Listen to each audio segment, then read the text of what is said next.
Tired of dealing with annoying flies, fruit flies, and gnats in your home?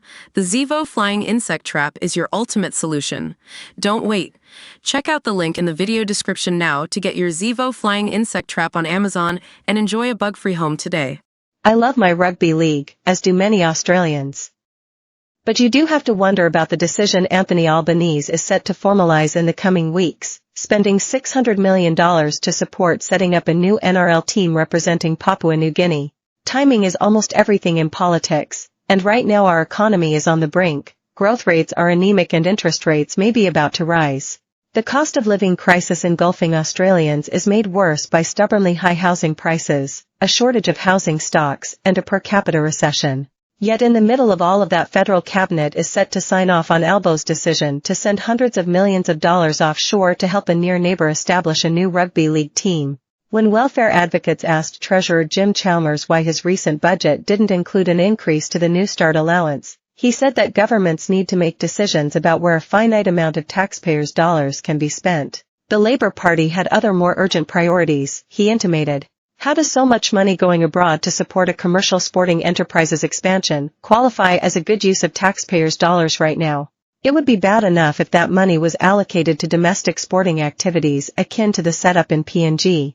While the government considers what is it doing an important example of soft diplomacy, keeping PNG close and away from the grasping reach of China, that doesn't change the fact that the quantum being spent could have helped out in other more needy areas at home. To address the aged care crisis, for example.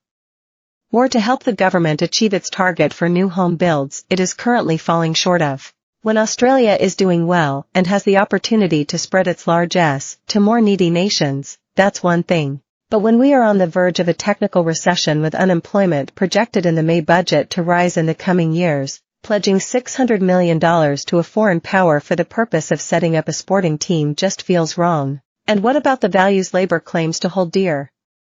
Is the money evenly split according to gender, or is it only going into the men's game?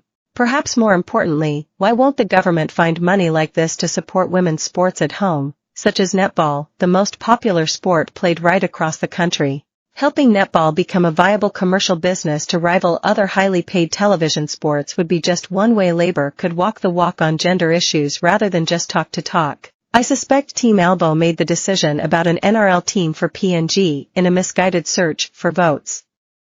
Hoping, in a roundabout way, that the money pledged would endear the government to rugby league-loving fans keen to see the reach of the game expand. Labour hopes to win seats off of the coalition in Queensland, and it needs to retain its share of NSW seats to have any chance of holding on to majority government after the next election. It is no coincidence that these are the two league-loving states most likely to applaud the PNG investment.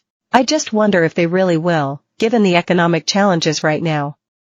The monies going out the door don't even provide tangible assets for key seats, such as a brand spanking new stadium in the heart of a must-win marginal seat.